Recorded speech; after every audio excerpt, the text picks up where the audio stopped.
Hi, welcome to the Get Strong and Healthy podcast. My name is Anna Clow. Thank you for being here. Today, we've got a special guest joining us, Dr. Danny.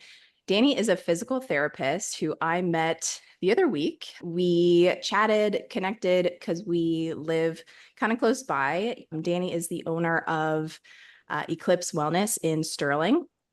And we really resonated on just kind of our different philosophies that, we talked about and just really vibed. And we kind of, in a way, like partnered with like, hey, we're going to kind of, refer each other people. And so I'm really excited to ask you some questions today and just give some gems to our listeners. So Danny, I would love if you could introduce yourself and share a little bit about your story of, becoming a physical therapist, if you have like a personal journey with your own, PT.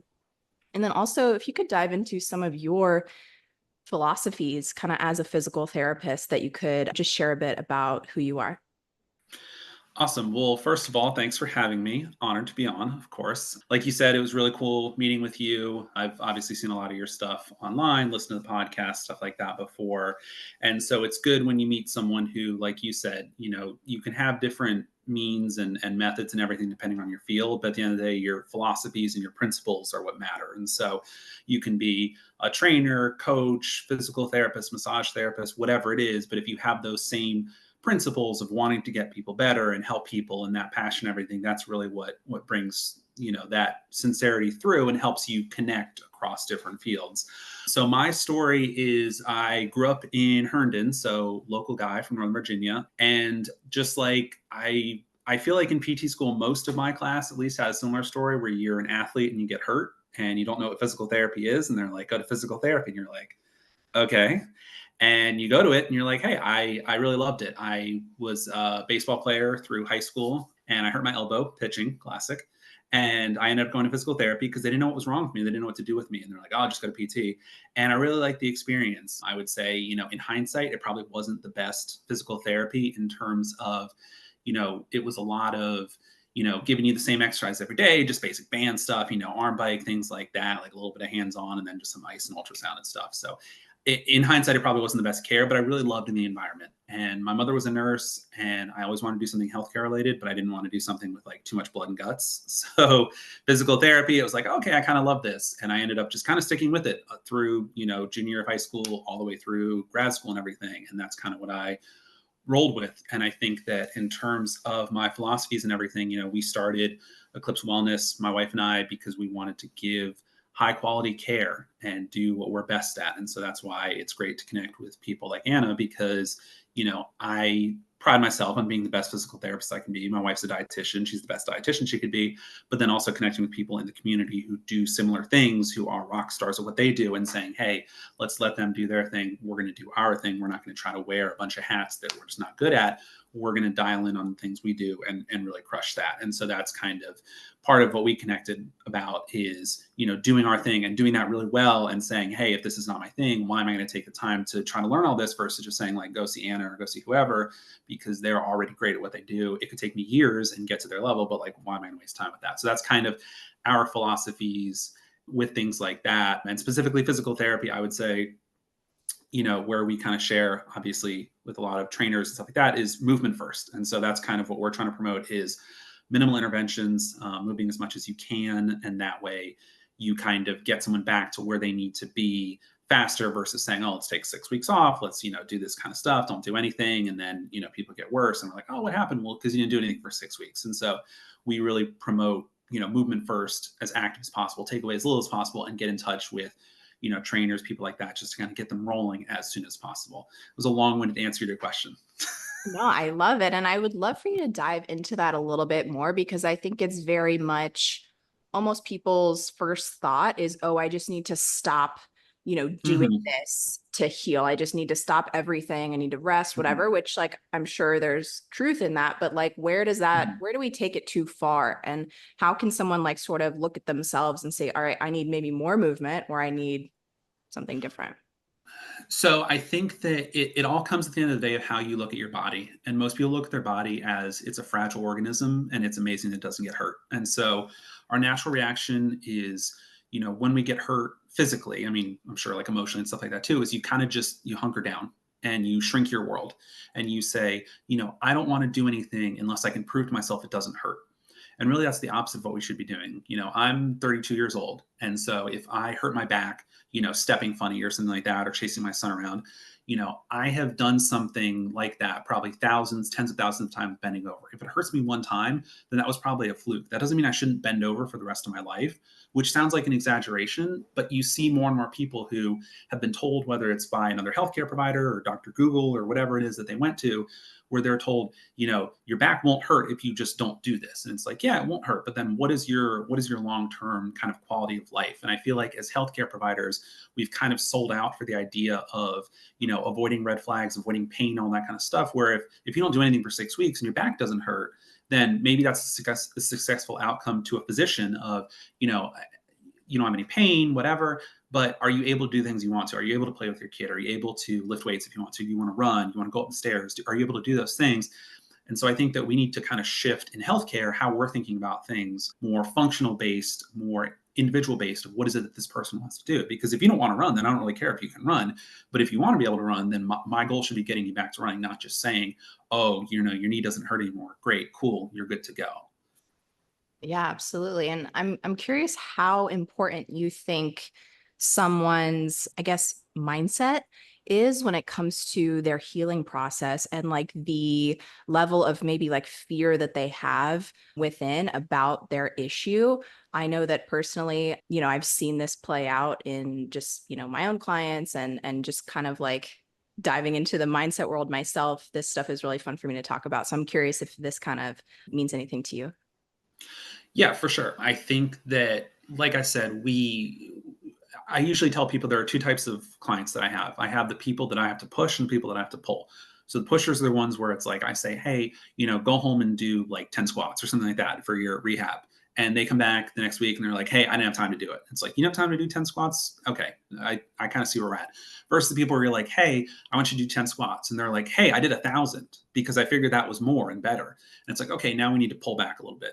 In general, I would say the people that we have to pull back are the ones that tend to do better, because it's a lot easier if someone has that intrinsic motivation of, I want to do everything I can to get better, even if sometimes I go a little bit overboard, versus the person who's like, oh, I'm a little bit gun shy. I want to, I always use the analogy of, do you want to save your bullets or do you want to build a bigger gun? And a lot of people are like, hey, I want to save my bullets. Like, oh, it hurts to bend over, so I'm only going to bend over when I absolutely need to. And it's like, well, then you're losing that resilience of your low back. You're not doing these things. It's a muscle like anything else. Your back is a good example where people don't realize that, of like, if you practice in a safe way, whether that be with a trainer on your own, stuff like that, then you can safely get stronger. You can do these things. You can build a bigger gun, so to speak.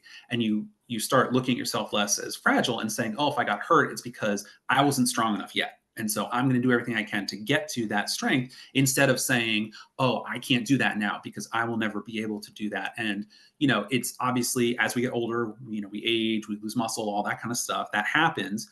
But you'd be surprised how many people, it's just like the first time something happens, they're like, oh, it hurt to jump. I guess I can't jump now. And then you're just kind of slowly taking things away, where you're losing quality of life, but you're also losing that functionality of, we do all this research and everything like that. But at the end of the day, we know it helps to run, it helps to jump, it helps to lift weights, it helps to do these things for your joints, for your bones, everything like that. And so if you start taking that stuff away prematurely and saying like, oh, I'm 30 years old and I tweaked my knee, so now I don't jump. And then it's like, okay, you never get that plyometric activity. And now, your Achilles tendon gets weaker, your patellar tendon gets weakened or something like that. And it's like all the way down the road, just because you told yourself, and understandably so, you thought, I should not do that because it's hurting me. And now there are all these downstream effects 5, 10, 15 years later. And we're saying, oh, maybe we should have just pushed a little more activity in the beginning and met people where they were at. Yeah, yeah. And for my personal journey with low back pain, the letting go of this belief that I had about myself, that I was fragile, was Mm-hmm. so key to my growth and my healing. And I think about this in terms of my, my hormone health journey. I went through some issues a couple of years ago and sort of created this belief within, through all the research I was doing and the media I was consuming about how to heal, and, oh, these are all your problems. Like it almost formed this belief in me that I was, broken. Mm-hmm. And it's crazy. I feel like the moment when I was like, I'm going to stop believing that I'm just this like broken person. And I was like reminding myself, my body's always trying to heal itself. Like that's its goal. Like, just sort of like shifting my beliefs about myself. That's when I feel like I really started to truly see improvements. And so, yeah, I think that, looking at like the mindset, like more like woo woo type side of things can, there's also like a science to this kind of stuff as well. It's not all just like woo woo up in the air. Like, but so Danny, could you share with us, is it, normal to be in pain? I think I see some, just working with clients, like they're telling me, oh yeah, I have pain here and I've never seen anyone about it. I've never like, tried to do anything. And some people can think it's very just, oh, it's normal. And then, what sort of pain is maybe not worth going to see someone about? Hmm. Yeah, I think that the best and worst thing we have, kind of tying back to an earlier point you were just making, is we have so much information available now that, like I said, you see these people go down these two tracks where it's kind of like, I've had a little bit of pain. I went on WebMD. I now have cancer. And it's like, whoa, whoa, whoa, whoa, you just sprained your ankle. We need to calm down. Versus the other people that are kind of like, oh, I'm fine. I'm just going to push through it.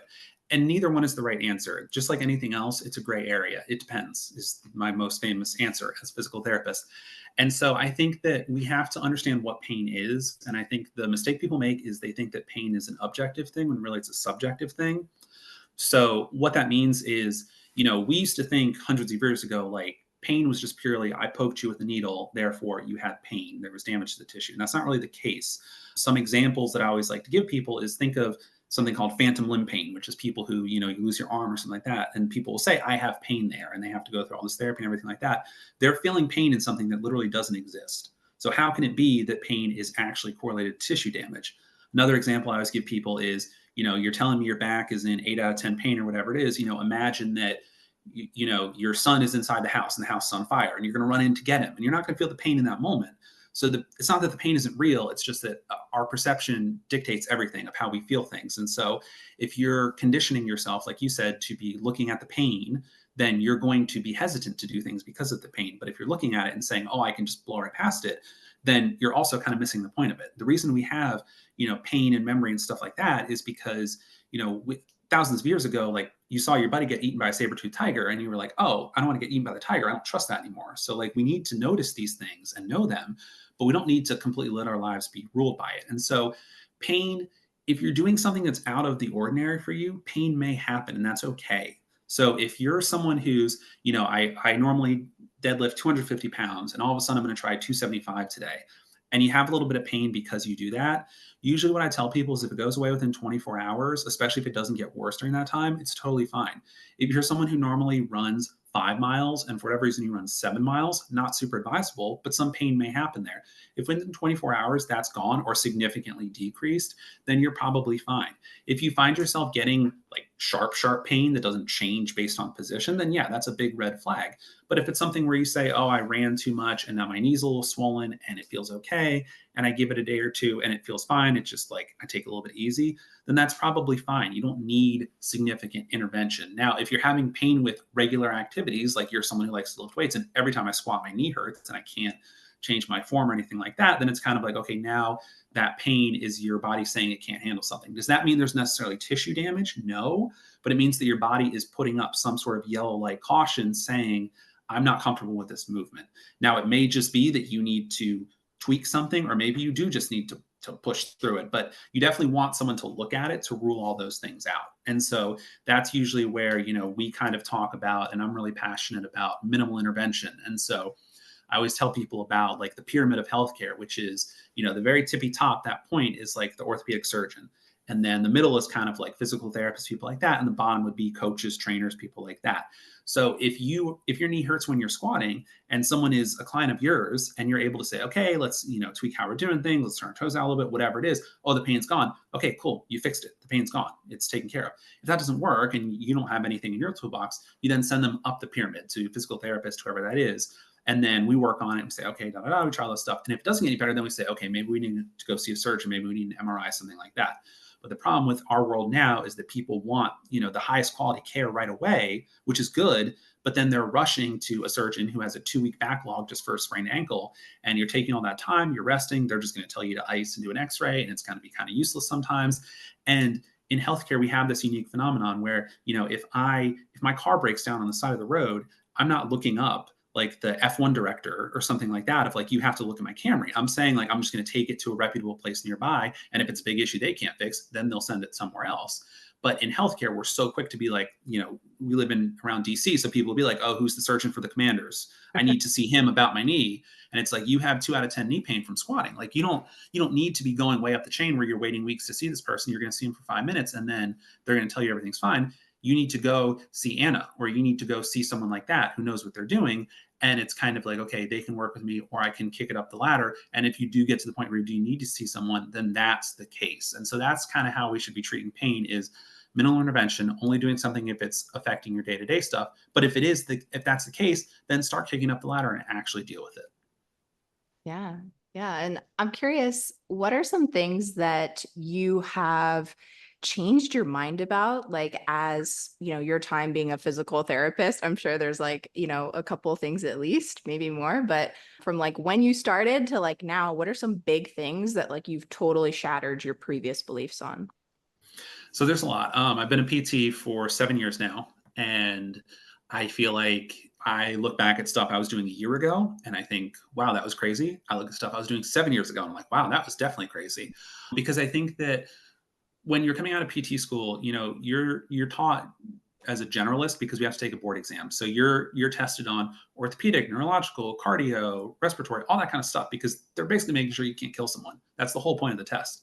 It's not making you a good PT. You become a good PT through clinical rotations, and then once you actually start working. So when you start as a PT, you're doing all the things that you accuse people of doing now, where you're telling people like, oh, you have back pain because your core is weak, or things like that, where it's like, that's obviously, in my opinion, that's not the case anymore. That's not how we think about things, but that's what you're told coming out because that's something that you read in a paragraph or your professor tells you that or something like that. And you're like, oh my God, that sticks with you forever until you change those things. So yeah, I would say, early on as a PT, I was way more biomechanically focused in the sense of like, looking at everything of like, how are our muscles doing and everything like that, like thinking that we can like correct joint position. And none of that's true. Like research doesn't back that up, but I believed it to be true. And honestly, one of the best indicators of good treatment is that the patient believes it. So if you can get the patient to believe it, then you can kind of do anything you want because they're buying in on it. But you start to look back after at least a year. I usually say, the first year out of school, you're kind of just like trying to stay afloat. After a year, you kind of look back and you're like, okay, I'm not getting people better. Why am I not getting people better? And it's like, okay, well, I'm giving everyone the same cookie cutter thing. They come in with back pain. I'm giving them, dead bugs and things like that to do. Well, this person can't bend over and touch their toes, but I'm worried about their core stability. Their core is way too turned on as it is. They need to relax. They need to chill out. But I'm telling them to squeeze all the time. You do more planks. You do more stuff like that. That's not really how I practice anymore. That's not what I do with stuff like that. I think the other thing that I've changed a lot, and so our practice Eclipse Wellness Now, we do everything one-on-one for an hour. And the evaluation, when somebody used to come in for an evaluation, I would have like 20, 30 minutes, depending on where I was working. And I would just like, you just shotgun everything. You're just throwing every test at them. You're doing all the cool table stuff you can do, all this kind of stuff. And now I spend so much more time talking to people and seeing where they're at, why they think things are going on, because that's a very valuable question that you get crazy answers sometimes from folks of why do you think your back hurts? And no one's ever asked them that before. And they're like, well, I think that, I bent over and my disc shot out of my back and like all this kind of stuff. And to you, that may sound like illogical, but to them, that's the case. And so I need to understand where they're coming from. I need to understand, what was their workload? What were they doing? Did they have any big changes? Let's look at overall type stuff that we're working with. Oh, I just started a new training cycle. Okay, cool. I start working with a new coach. Good information, like finding all that stuff out and really looking at the whole person instead of just saying, okay, you sprained your ankle. Let me do as many ankle tests as I can in 20 minutes. Okay, I found that there's a little bit of laxity here. We're going to do a bunch of balance stuff, versus the person who's like, oh, my ankle hurts because I typically run a mile and I ran 10 miles for fun this past weekend and now my ankle hurts. It's like, oh, okay, we figured out the problem. Like you should not have done that. That was silly. Maybe there are some exercises we need to do, but mainly like let's figure out a graded running program or get you with someone who can, instead of just saying like, oh, let's look at the minutia of how your ankle ligaments are functioning when it's like, oh, it was a workload issue or something like that. Yeah. Something that just reminds me of that I've totally changed my mind on and learned is this idea that like I'll use deadlifting as the Mhm. example. There was this notion in, I think, most of the industry that your back should always be exactly straight and like Mhm. anything else is wrong. And it's been really cool to learn that that's not necessarily true. And where people go wrong and into issues is they're overloading a position that they haven't been training. Like if someone goes to pick up, 100 pounds and they've never deadlifted before and they got a round back or any, back position, like, yes, they're going Mhm. to probably hurt themselves. And so the key is to manage your load and over time train, that position. There's some world-class deadlifters who deadlift with a slightly rounded back. And, the Mhm. average person will look at that and they go, what the heck? They're going to hurt themselves. And Mhm. it's like, not necessarily. And so, is there anything else that you've, I guess, changed your mind on? A big one that I wanted to ask you about is, well, two things: ice and then stretching.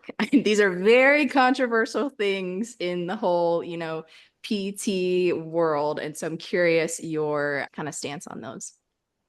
Yeah, I think that what you're talking about, it makes total sense in terms of like I try to be a movement optimist with things. Everyone's gonna move a little bit differently. That's okay. And there's a great research paper where they looked at people who had back pain and they looked at how they picked up something off the ground, like a small weight. And everyone with the back pain, they do like a stereotypical hinge, I'm bending my knees, all that kind of stuff. The people who had never had back pain just kind of bent over and picked something up. And so you kind of have to ask yourself, like, oh, is it kind of a chicken and egg thing? Maybe, perhaps, but also we have cued people to death. And that's what most people I see will do. If they have an ounce of back pain, they're like, oh, I have to squat all the way down and do all this kind of stuff. And it's like, you're just not moving your back now. And so I think that ties into the idea of stretching in the sense that, I think that stretching is a very easy thing to observe in someone. So you can ask the layperson, hey, can you tell if someone's hamstrings are tight? They'll be like, oh yeah, tell them to bend over and touch their toes. If you ask them, hey, can you tell me if that person is strong? I don't know. I don't know how to measure that. Or is that person good at squatting? The average person can't see that. They're not going to say like, oh, their form's like this, da da da, all this kind of stuff. Oh, once they have load, it breaks down, all that kind of stuff. But it's amazing how many parents I see typically of kids, usually young boys, where the mom will come in and say, oh, he just needs to stretch. His issue is that he's tight. I think that once again we have to consider the whole individual because I work with a lot of like teenage athletes, a lot of boys who they're going through puberty, and so they grow like 6 inches in a year. You're not going to be flexible at that age. It's just not possible. Your muscles are holding on for dear life because they've grown 6 inches in a year and they're just not catching up. So the idea that, oh, we're just going to stretch that away is kind of foolhardy. And I can find on anyone, there's always going to be tight muscles. Your hamstring's always going to feel tight. Your upper trap's always going to feel tight. Is that the issue? Maybe yes, maybe no. Is there anything wrong with stretching?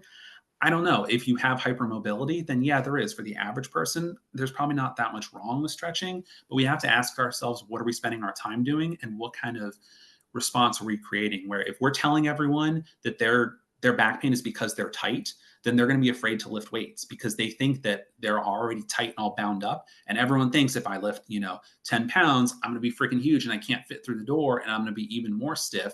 And so we're kind of creating that loop of stretch, stretch, stretch. And everyone thinks, oh, I just need to do that. Where some people do, yes, but that's not the case for everyone. And I think it's understanding the importance of, if it hurts you to bend over and pick something up, it's usually a result of the load you're picking up. It's not that you can't get into that position. Very few people can't get down and pick something up. It's usually that they then can't lift the thing. To me, that's a strength issue. That's not a mobility issue. You can stretch your hamstrings all you want to make it where you can bend down there easier, but that's not going to help you with, actually lifting the weight. And so I think that early on, if you're an acute injury and some gentle mobility helps relax and kind of primes movement, everything, I think that's great.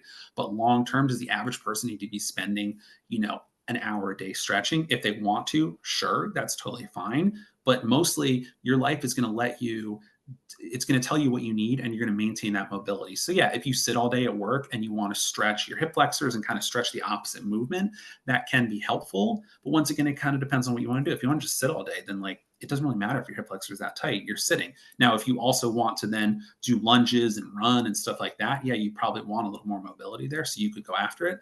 Honestly, I found more impactful mobility stuff than just a pure static stretch, whether that be actually teaching someone how to lunge or actually teaching someone how to move or breathe or do things like that, where I don't really have a lot of people where I'm giving them 30-second, like, this is a pigeon pose, like, let's stretch your hip muscles. It's like, oh, if you actually learn how to squat with good depth and everything like that, then the mobility kind of takes care of itself. And then we can kind of kill two birds with one stone.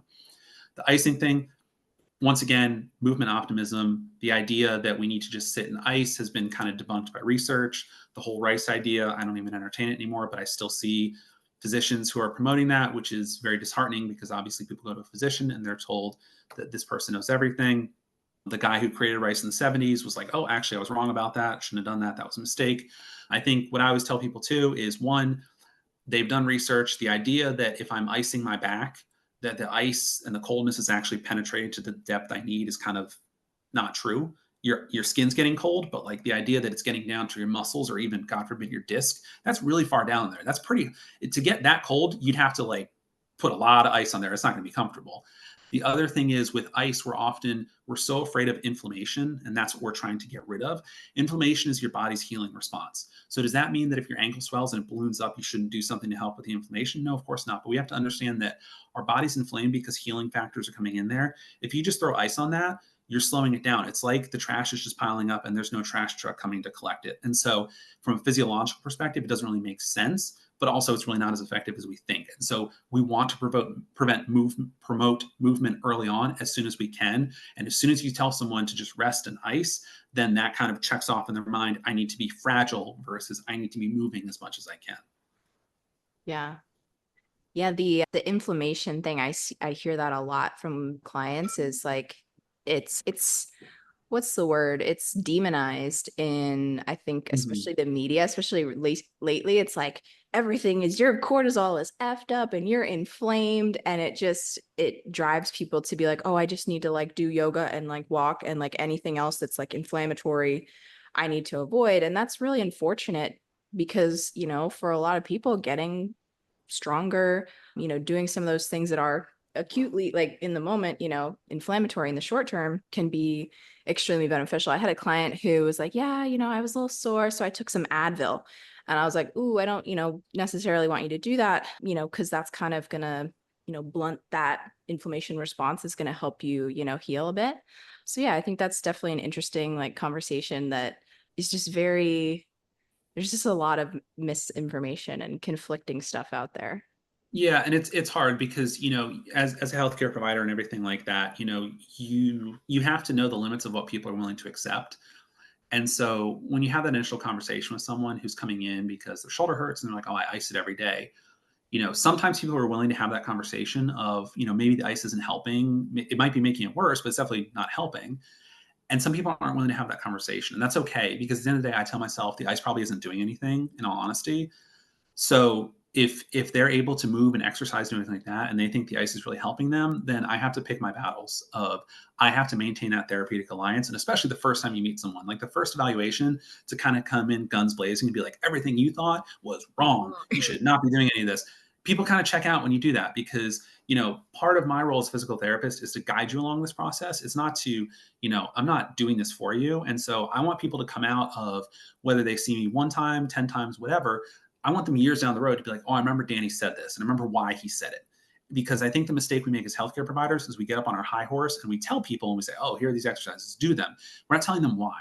And so I think if we actually explain, at least my rationale behind ICE, and I can have a longer conversation about it, and there's literature and research out there if they're really interested. But if you actually explain that to them where they can remember it and they could tell you at a dinner party, because that's the other thing I'll ask people sometimes if they're really glazed over, I'll kind of say like, hey, if you're married, whatever it is, like, can you explain to your significant other what you would tell them if they asked you what I said? Like trying to phrase it as like, can you teach me the way I taught you? Because some people get it right away and it's like, boom, boom, boom, I got it.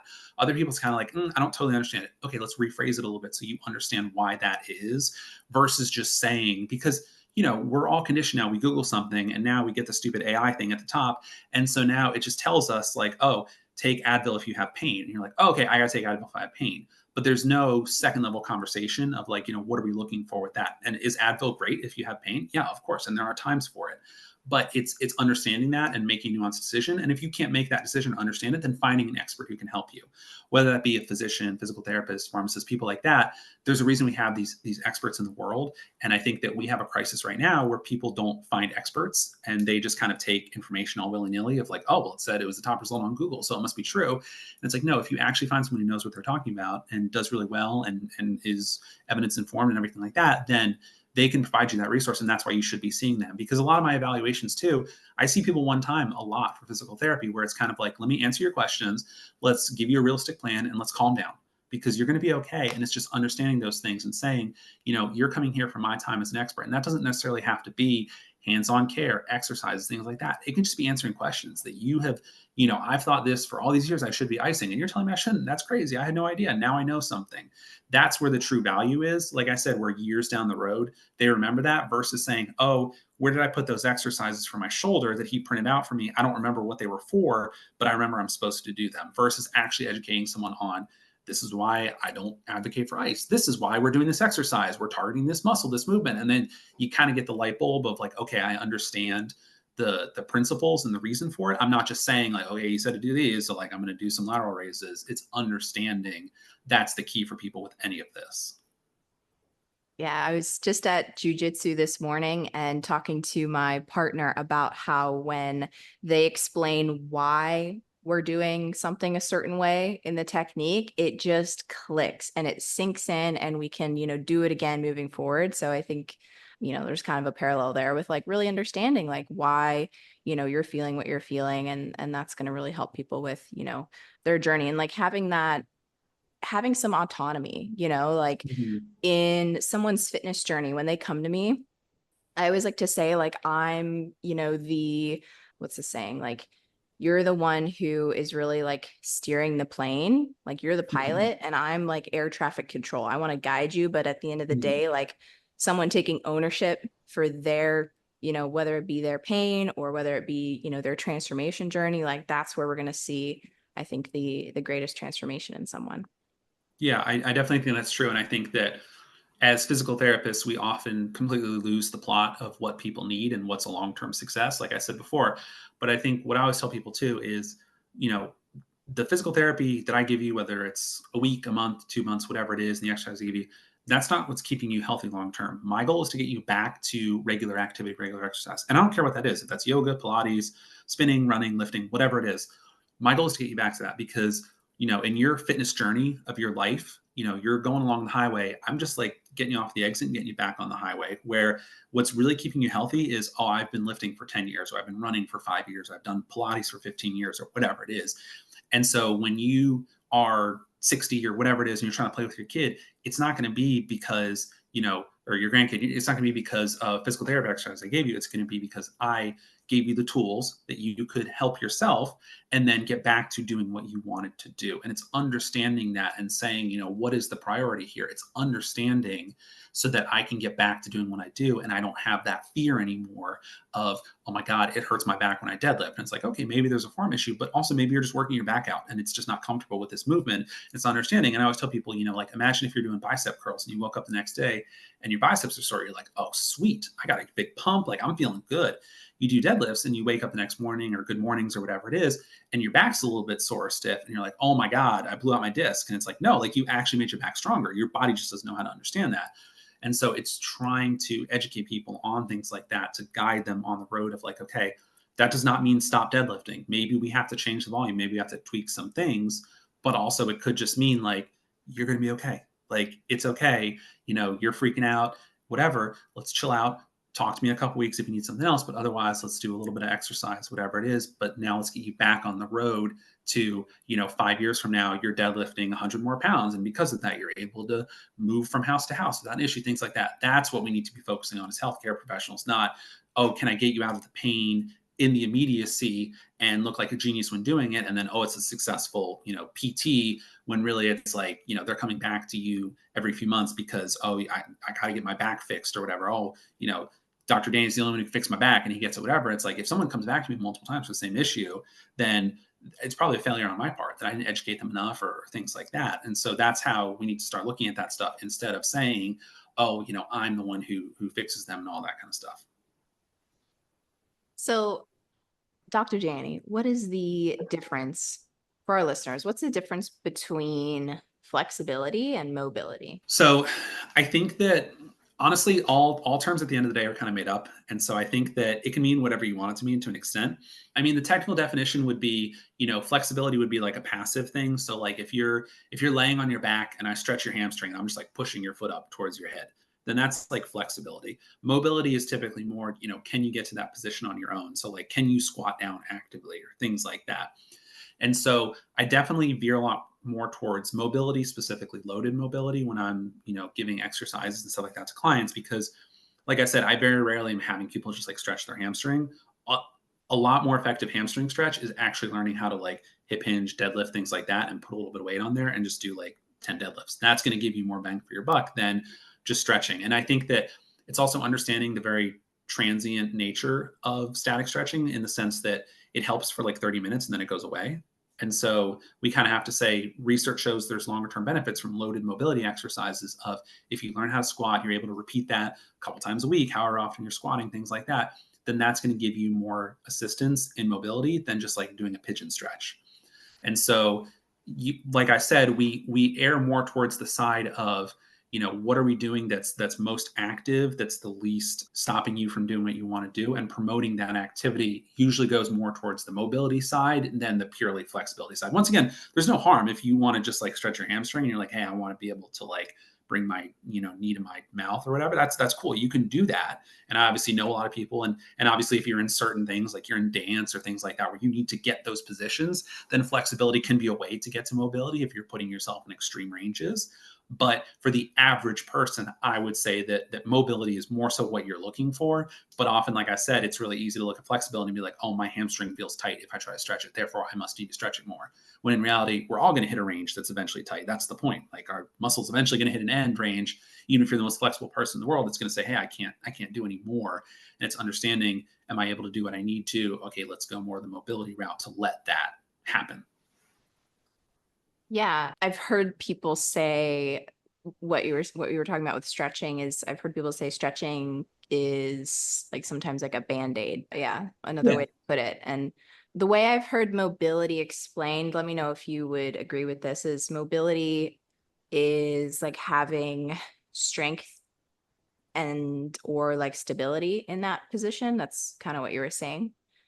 Yeah, I would say it's owning a position. So it's saying like, if I tell you to squat and you go to squat and you are shaking and like you're able to get it, but you're like not really there and you fall on your butt, then it's like, okay, you don't have the mobility to get there because you don't have that stability component to let yourself do that. You may be able to, bring your hip all the way to your chest and do a pigeon pose and everything like that and have great flexibility. Your body can get there. It's just that your body can't own that position and stay there for the length of time that's needed. So that could be, hey, I'm doing a squat and I just need to be in the bottom position for like a second.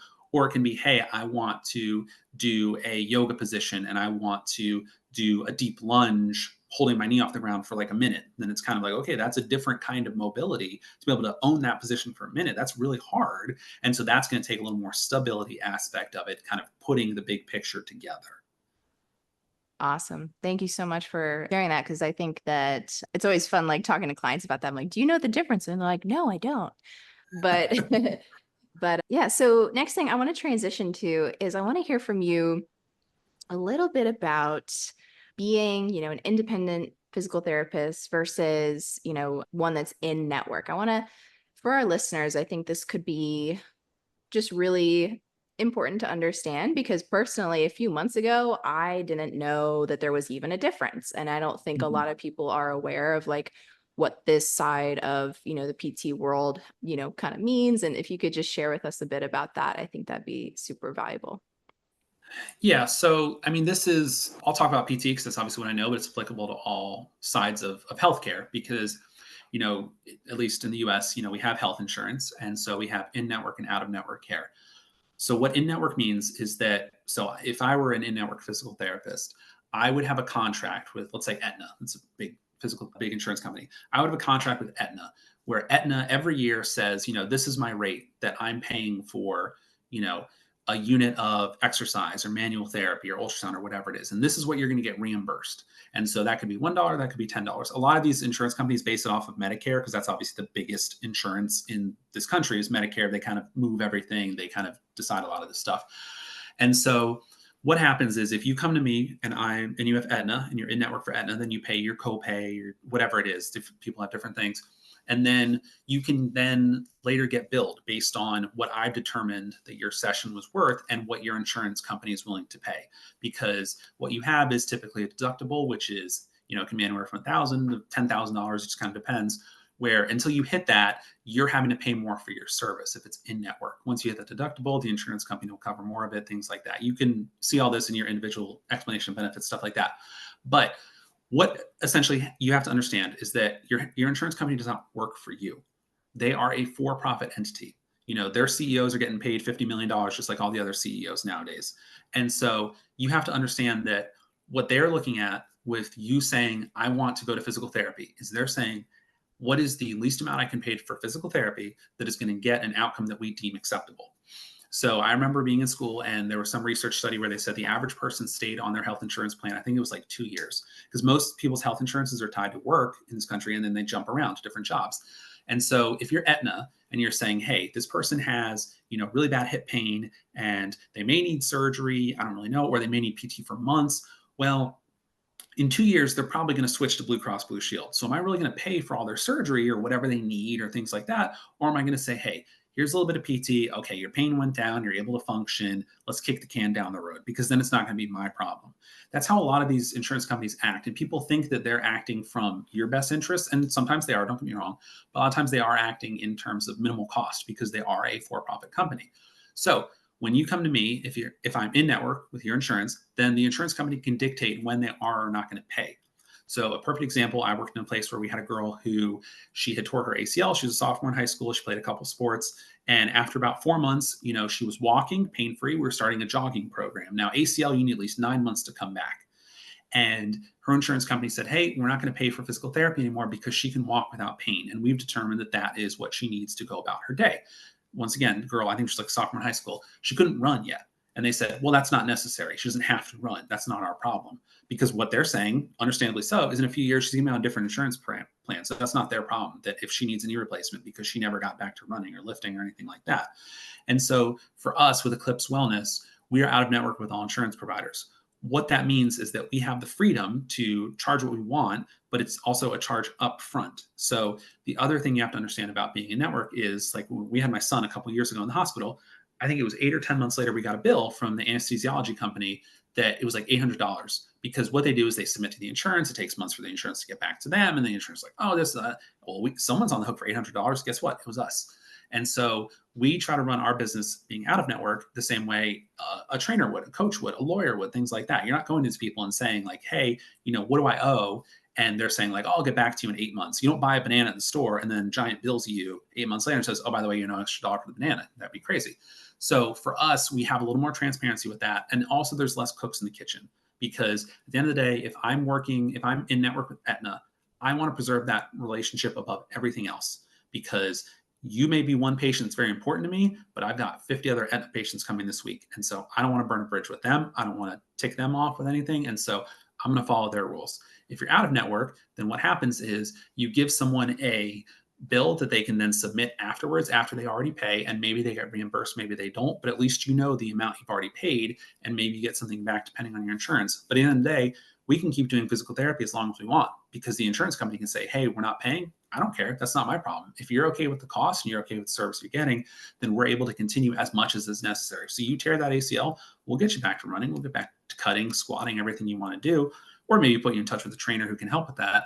But it's cutting people out of the equation because the mistake a lot of people make is they get so many voices in their ear. We have so many professionals, which is great, but I will have people come to me where it's kind of like, it's a kid, then you're dealing with the parent, then their cousin knows something, and then they have a trainer, they have a coach, they have a doctor, they have a surgeon, they have, you just start adding people together and there's an insurance company involved.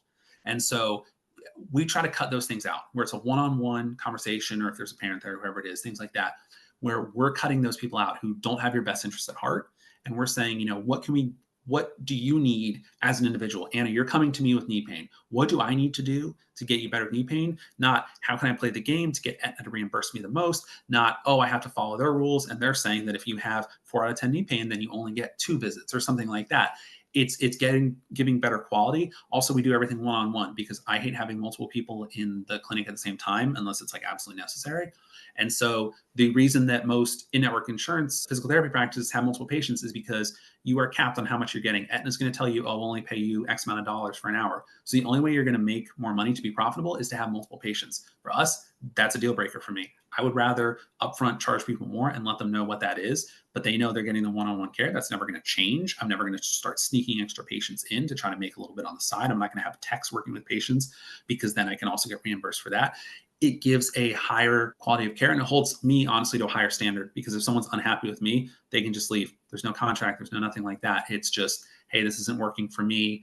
I'm going to move somewhere else. And maybe they go in network, maybe they go out of network, but it's just about giving people options at the end of the day and giving them a higher quality of care. Honestly, in a similar way that a massage therapist, a trainer, a coach, people like that, just give inherently as healthcare providers, we've kind of sacrificed the quality to get quantity. Yeah. Yeah, thank you for sharing because, like I said, I had no idea that was even like a thing. So it's really interesting to hear that. Danny, is there anything you would like to leave our listeners with? Any advice for their fitness journeys, whatever it may be? I think, like I said, obviously find someone that you vibe with, whether that be a trainer, coach, PT, anyone like that, but also find someone who's an expert in what they do and understand that if someone is a jack of all trades, they are a master of none. And so the biggest mistake that I see with people is they find someone who's a self-styled guru or things like that, whether that be a physical therapist, trainer, something like that, who's all of a sudden like, oh, I'll help you with this, I'll help you with that. They're telling them how to sleep, how to breathe, how to live their life, all that kind of stuff. And it's like we in the present day and age, we have so many resources that like you can find a specialist who's actually good at what they do, who also has a network of other specialists that they can refer to. And they should be your touch point where you should be coming here to ask me physical therapy questions. My wife's a dietitian. I get so frustrated, but it still happens where I have patients who will ask me nutrition questions. And I'm like, I'm married to a dietitian. The whole point of this company is that you talk to her about these questions. And they still ask me the questions and I still pass them along to her. But it's the same kind of thing where, find the person who, whatever the services you're looking for, if you're looking to get like strong as heck, find the person that specializes in that and does that really well. Now, it's great if they know a physical therapist they can refer you to, anything like that. But find that person who is really good at the thing that you want and then trust them to hopefully have contacts in the area that they can do things like that with. And that's what's really cool about everything that you've done, Anna, is you crush the thing that you do really well, but you're also very good about like bringing other people in and having those conversations, doing those things because you want the best for people. And at the end of the day, we all work in the service industry. We all want the best for people. And some people lose track of that sometimes, but it should just be, what can I do to serve this person best? And if that answer is they need to, get strong or get whatever with Anna, then they need to go see her. They don't need to see me and vice versa. And I think it's just understanding that and finding the right person who's willing to tell you that and be honest with you. I love it. Thank you so much for coming on today, Danny. I appreciate your time and love this episode. And I think our listeners are going to love it too. Thank you. Hope that everyone has a good day and I'll see you on the next episode.